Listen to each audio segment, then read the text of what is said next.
അല്ലാഹുവിന്റെ ഹബീബ് റസൂലുള്ളാഹി സ്വല്ലല്ലാഹു അലൈഹി വസല്ലം തങ്ങൾക്ക് ഒരു സ്വഹാബി കുഞ്ചിയിടാനുള്ള ചുമലിടാനുള്ള ഒരു ഷാല് സമാനമായി നല്ല കട്ടിയുള്ള നല്ല ചന്തമുള്ള ഒരു ഷാലായിരുന്നു.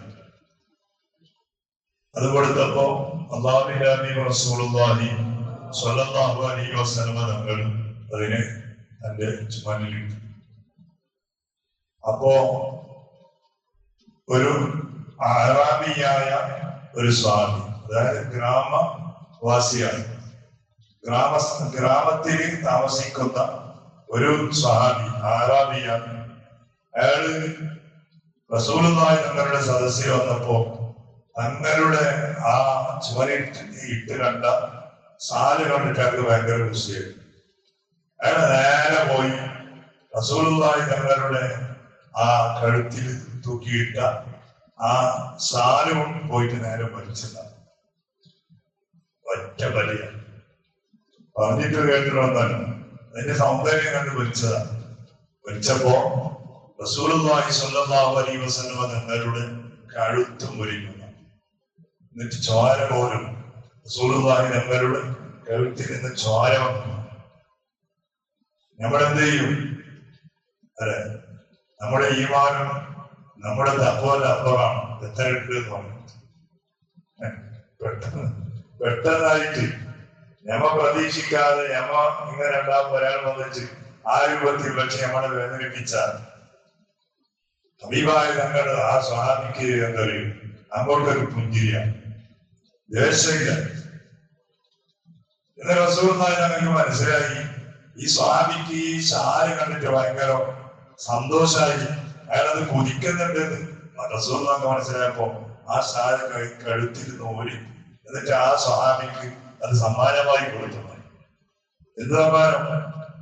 വലിച്ച് വേദനിപ്പിച്ച് ശരീരത്തിൽ നിന്ന് ചോര വരാൻ കാരണമായതിന്റെ പകരമായി അയാൾ ആഗ്രഹിച്ച ആ ഷാല് അയാളുടെ കയ്യിൽ സമ്മാനമായി കൊടുത്തു സയ്യിദുനാ റസൂലുള്ളാഹി സ്വല്ലല്ലാഹു അലൈഹി വസല്ലം. ഇതാണ് ഒരു മനുഷ്യൻ എന്ന് പറഞ്ഞാൽ. നമ്മളെന്ത് ചെയ്യും അല്ലെ?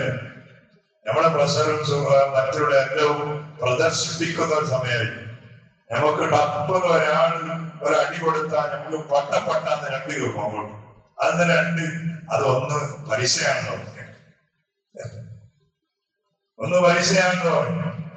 നമ്മളാരെങ്കിലും നമ്മളെ ഉമ്മാനെയോ ഉപ്പാനെയോ ആരെങ്കിലും തെരുവിളിച്ചാൽ നമ്മൾ അങ്ങോട്ട് പ്ലസ് ആയിട്ട് കൊടുക്കും അല്ലെ.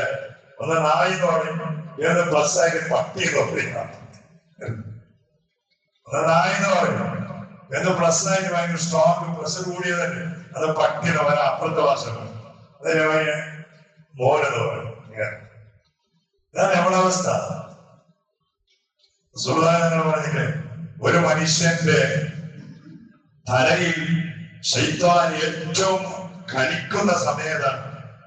ശൈത്താൻ ഡാൻസ് കളിക്കുന്ന സമയത്ത് ഒരു മനുഷ്യന്റെ തലയിൽ കയറി, അതേതാണ്? അവർക്ക് ദ്വേഷം വരുന്ന സമയത്താണ്. ദ്വേഷം വരുന്ന സമയത്ത് നമ്മുടെ തലയിൽ കയറി ശൈത്താൻ ഡാൻസ് കളിക്കുന്ന, അപ്പൊ നമ്മൾ എന്തു ചെയ്യും? ആണോ അത് ആ കളിക്കുന്ന സമയം. അതുകൊണ്ടാണ് അഭിപ്രായം നിങ്ങൾ പറഞ്ഞത്, എനിക്ക് ദേഷ്യം വരുന്നുണ്ടോ എന്നാണ് നീ ആദ്യമായിട്ട് ചെയ്യേണ്ടത്. അഊദു ബില്ലാഹി മിനശ് ശൈത്വാനിർ റജീം. ഔദു ചെല്ലണമെന്നാണ്. ആണോ അതൊക്കെ ശൈത്വാനിൽ നിന്നിട്ട് വരുന്നതാണ്. എന്നിട്ട് നിനക്ക് സമാധാനം നിന്റെ പ്രശ്നം എന്ന് പറയുന്നില്ല. നീ ഇരുന്നിട്ടുണ്ടെങ്കിൽ കുറച്ച് എണിച്ച് നിൽക്കണമെന്നാണ്. എണിച്ച് നിൽക്കണം കുറച്ച്.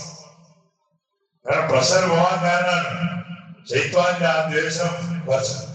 എന്നിട്ടുമില്ല, നിന്റെ നൂലിനുണ്ട് എന്നാ നീ എന്താ ചെയ്യേണ്ടത്? പിന്നെ നല്ല കാമിലായ ഒരു ഉളവ് ചെയ്യണമെന്നാണ്. കാമിലായ ഒരു ഉളവ് ചെയ്യണം. നിന്റെ കയ്യും കാലും തലയും അതെല്ലാം ഒന്ന് മുഖമെല്ലാം ഒന്ന് തണുപ്പിക്കൊള്ളണം. ഇതാര് പറഞ്ഞു? സയ്യിദുനാ റസൂലുള്ളാഹി സ്വല്ലല്ലാഹു അലൈഹി വസല്ലം നമ്മോട് പഠിപ്പിച്ചതാണ്. കാരണം ആ അളവ് കൊണ്ട്, ദേശം കൊണ്ട് നമുക്ക് വരുന്ന വിപത്ത് വലുതാണ്. ഞാനൊരു വീഡിയോ ഉണ്ട്. ഗൾഫിൽ നമ്മള് മലയാളിയായ ഒരു മനുഷ്യൻ ഗൾഫിലേടോ പോയപ്പോ എടുത്ത ഒരു വീഡിയോ. അപ്പൊ അയാൾക്ക് വയസ്സ് 75 വയസ്സാണ്. കാണുമ്പോ നല്ല ചുറുചുറുക്കുള്ള ഒരു ചെറുപ്പക്കാരനെ പോലെ, തലലൊക്കെ സഞ്ചായിട്ടുണ്ട്, എന്തെങ്കിലും കാണാൻ നല്ല ആരോഗ്യം. അയാൾ പറയാൻ എനിക്ക് ഷുഗറില്ല, പ്രഷറില്ല, കൊളസ്ട്രോൾ ഇല്ല, ഒരു ശാരീരികമായ ഒരു ബുദ്ധിമുട്ട് നമുക്കുണ്ട്, നടുവേദന, മുട്ടുവേദന, അങ്ങനത്തെ ഒരു ബുദ്ധിമുട്ടും എനിക്കില്ല. ഞാന് 36 രാജ്യങ്ങൾ കറങ്ങിയിട്ടുണ്ട്. ഇപ്പൊ അയാളുടെ പുറത്തന്നെയാണ്, പണിയെടുക്കാൻ വരുന്നതല്ല, ചുറ്റാൻ വേണ്ടി വരാം. പറഞ്ഞാണ് എന്റെ ഒരു മോൻ ലണ്ടനിലുണ്ട്, ഒരു മോൻ അമേരിക്കയിലുണ്ട്, ഡോക്ടറാണ്, എഞ്ചിനീയറാണ്. അല്ല അയാൾ പറയാം ഭയങ്കര ഹാപ്പിയാണെന്ന് പറഞ്ഞു, ഹാപ്പിയാണ്. അപ്പൊ ഇയാള് വിസിറ്റ് ആക്കുന്ന ആൾ കേൾക്കുന്നത് നിങ്ങൾക്ക് ഇങ്ങനെ ഒരു ഹാപ്പിയും ആരോഗ്യമാണ് എന്ത് ഇത്ര ഇത് റാത്രി കിട്ടാനാണോ വേണ്ട പറഞ്ഞ്. വേറെ ഒന്നും ഞാൻ എന്നെ മരുന്ന് കൊല്ലുന്നോ അല്ലെങ്കിൽ അതിനുള്ള ഒരു പഥ്യയോ അതൊന്നുമല്ല. പിന്നെ എന്റെ കൽപ്പിൽ ഇന്ന് വരെ ഒരാളോട് ഞാൻ അസൂയിച്ചിട്ടില്ല. ഇന്ന് വരെ എന്റെ ജീവിതത്തിൽ ഞാൻ ഒരാളോട് ചൊടിച്ചിട്ടില്ല. ഇന്ന് വരെ ഞാൻ ഒരാളോട് ചിരിച്ചിട്ടല്ലാതെ സംസാരിച്ചിട്ടില്ല. പുറത്ത് മാത്രം ശരിയല്ല, ഉള്ളിലും ശരിയല്ല. ഉള്ളിലും ശരിയാണ്, പുറത്തും ശരിയാണ്. ആരോടും എനിക്ക് സന്തോഷമേ ഉള്ളൂ. ഒരാളോടും ഞാൻ ഇന്ന് വരെ ഒരു പകയോ ഒരു ചൊടിയോ ദേഷ്യമോ ഇന്ന് വരെ എന്റെ 75 വയസ്സായി ഇന്ന് വരെ ഞാൻ ചെയ്തിട്ടില്ല. അതിന്റെ കാരണമാണ് എനിക്ക് കാണുന്ന ഈ ആരോഗ്യവും, എന്നിൽ കാണുന്ന ഈ ആഫിയത്ത്, എന്നിൽ കാണുന്ന ഈ സന്തോഷം. ഇന്ന് നമുക്കെന്താ എല്ലാ രോഗത്തിന് കാരണം എന്താ? ഉള്ളിൽ വെച്ച് നടക്കുന്നതാണ്. അസലാണ് ഉള്ളിൽ ഭയങ്കര. മറ്റുള്ള ഓരോട് എല്ലാം അസൽ തന്നെ. അപ്പൊ അവരോട് ചൊടി തന്നെ, എല്ലാവരോടും ചൊടിയാണ്, ദേഷ്യാണ്. അപ്പൊ എന്തായി? നമ്മുടെ ശരീരത്തിന്റെ സമനില തെറ്റി. ഇയാളെ ഇപ്പൊ പറഞ്ഞതാണ്. റസൂലുള്ളാഹി തങ്ങൾ 1400 കൊല്ലങ്ങൾക്ക് മുമ്പ് തന്നെ പറഞ്ഞിട്ടുണ്ട്, നിനക്ക് ദീർഘായുസ് വേണോ? എന്നാ നീ ചെയ്യേണ്ടത് എന്താ? നിന്റെ കുടുംബവുമായി സ്നേഹബന്ധം, നിന്റെ കൂട്ടുകാരുമായി സ്നേഹബന്ധം നീ നിലനിർത്തിയാൽ നിന്റെ ആയുസ് അല്ലാഹു നീട്ടി തരുന്ന. എങ്ങനെ ആയുസ് നേടുന്നത്? ആ സ്നേഹം ഉണ്ടാകുമ്പോ നമുക്ക് രോഗം വരൂല. സ്നേഹം ഉണ്ടാകുമ്പോ നമ്മുടെ ശരീരത്തിന് ബുദ്ധിമുട്ട് വരൂല, പ്രഷർ കൂടൂല. ഈ പ്രഷർ കൂടുന്ന പറയുന്നത് എപ്പോഴാണ്? നമ്മുടെ ഉള്ളിൽ നമ്മുടെ സ്വഭാവത്തിന് മാറ്റം വരുമ്പോഴാണ്. അപ്പൊ ഭയങ്കര ചിന്തിക്കേണ്ട ഒരു വിഷയമാണ്. ഇതാണ് ഹബീബായ സ്വല്ലല്ലാഹു അലൈഹി വസല്ലം തങ്ങൾ നമുക്ക് പഠിപ്പിച്ചു തരുന്നത്. വേദനിപ്പിച്ച ഒരു മനുഷ്യനോട് പോലും ചൊടിക്കാതെ അയാൾ ഇഷ്ടപ്പെടുന്ന ആ വസ്ത്രം അയാളുടെ കയ്യിലേക്ക് നീട്ടിക്കൊടുത്തു. കൊടുക്കുന്ന സമയത്ത് റസൂലുള്ളാഹിക്ക് നല്ലോണം വേദനയാണ്. റസൂലുള്ളാഹി തങ്ങളുടെ കഴുത്ത് മുറിഞ്ഞ് ചോര വരാനും പോലും കാരണമായി. ആ സമയത്ത് പോലും അയാളുടെ മുഖം നോക്കിയിട്ട് പുഞ്ചിരിച്ചതല്ലാതെ ദേശത്തോട് ഒരു നോട്ടം പോലും അയാളിലേക്ക് നോക്കിയില്ല നമ്മുടെ നേതാവ് മുഹമ്മദ് റസൂലുള്ളാഹി. ഇതാണ് ഒരു മനുഷ്യന് വേണ്ടത്. ദേശം പാടില്ല, ഖദബ് പാടില്ല. അത് നമ്മുടെ ഈമാനിനെ ബാധിക്കുന്ന വിഷയമാണെന്നതാണ്. അല്ലാഹു നമുക്ക് ഈമാൻ നൽകുമാറാകട്ടെ. ഹബീബായ സ്വല്ലല്ലാഹു അലൈഹി വസല്ലം തങ്ങളെ പോലെ ചെയ്യാനൊന്നും നമുക്ക് കഴിയില്ല. എന്നാൽ അവിടുത്തെ സുന്നത്താണെന്ന് മനസ്സിലാക്കി ഇതിന്റെ ചെറിയൊരു ഭാഗമെങ്കിലും നമ്മുടെ ജീവിതത്തിൽ അത് പ്രാവർത്തികമാക്കാനും അത് ചെയ്യാനും ഞങ്ങൾക്ക് നീ തൗഫീഖ് നൽകണേ അല്ലാഹ്. വേറെ നമ്മുടെ പലരുടെയും ശരീരങ്ങളിൽ പ്രഷറും അതുപോലെ ഷുഗറും അതുപോലെ കൊളസ്ട്രോളും അതുപോലെയുള്ള പല അസുഖങ്ങളും കൊണ്ട് പടച്ചോനെ അല്ലാഹ് അത് മുഴുവനും നീ മാറ്റിത്തരണേ അല്ലാഹ്. അത് മുഴുവനും നീ മാറ്റിത്തരണേ അല്ലാഹ്.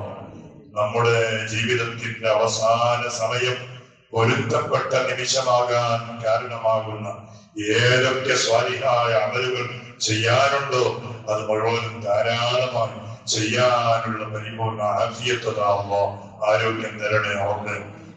നമ്മുടെ കുടുംബ ജീവിതത്തിൽ ബറക്കത്ത് ചെയ്യണേ അല്ലാഹ്. നമ്മുടെ പടച്ചവനെ ഗൾഫിലും മറ്റും അധ്വാനിക്കുന്ന നമ്മുടെ കുടുംബക്കാരും നാട്ടുകാരും സ്നേഹിതന്മാരും ഈ സദസ്സിലുള്ളവരുടെ പലരുടെയും മക്കളും മരുമക്കളും പല കുടുംബങ്ങളും ഗൾഫിലാൻ ആഫിയത്തുള്ള ദീർഘായുസ് കൊണ്ട് അവരെ നീ അനുഗ്രഹിക്കണേ അല്ലാഹ്. അവർ ചെയ്യുന്ന ജോലി, അവരുടെ കച്ചവടങ്ങൾ ഈ സദസ്സിലുള്ള പലരും ചെയ്യുന്ന ജോലികളുണ്ട്, കച്ചവടങ്ങളുണ്ട്. നമ്മുടെ നാട്ടുകാരായ പലരും പല രാജ്യങ്ങളിൽ പോയി പല രൂപത്തിലുള്ള തൊഴിലും അതുപോലെ ബിസിനസ് ചെയ്യുന്നവരാ. എല്ലാവരുടെ എല്ലാ മനുഷ്യത്തിന്റെ വഴികളിലും ബറക്കത്ത് നൽകണേ അല്ലാഹ്, ഖൈർ നൽകണേ അല്ലാഹ്, സന്തോഷം നൽകണേ അല്ലാഹ്, സമാധാനം നൽകണേ അല്ലാഹ്. പടച്ചവനെ, മരിച്ചുപോയ നമ്മുടെ എല്ലാ കുടുംബങ്ങളുടെ ഖബറും നമ്മുടെ കൂട്ടുകാരുടെ ഉസ്താദന്മാരിൽ നിന്ന് മരിച്ചുപോയവരുടെ അല്ലാഹ്, നമ്മുടെ പള്ളി, നമ്മുടെ മദ്രസ ഇതുമായി സഹകരിച്ചവരിൽ നിന്ന് മരിച്ചുപോയവരുടെ ഖബർ മുഴുവൻ നീ സ്വർഗമാക്കണേ അല്ലാഹ്. അവർക്ക് പ്രത്യേകമായ മഗ്ഫിറത്ത് നൽകുക, മർഹമത്ത് നൽകണേ ഉണ്ട്. ബിഹഖി സയ്യിദിനാ മുഹമ്മദിൻ സ്വല്ലല്ലാഹു അലൈഹി വസല്ലം. ഹസ്ബുനല്ലാഹു വനിഅമൽ വകീൽ, നിഅമൽ മൗലാ വനിഅമൻ നസീർ. ഹസ്ബുനല്ലാഹു വനിഅമൽ വകീൽ, നിഅമൽ മൗലാ വനിഅമൻ നസീർ. ഹസ്ബുനല്ലാഹു വനിഅമൽ വകീൽ, نعم المولى ونعم النصير.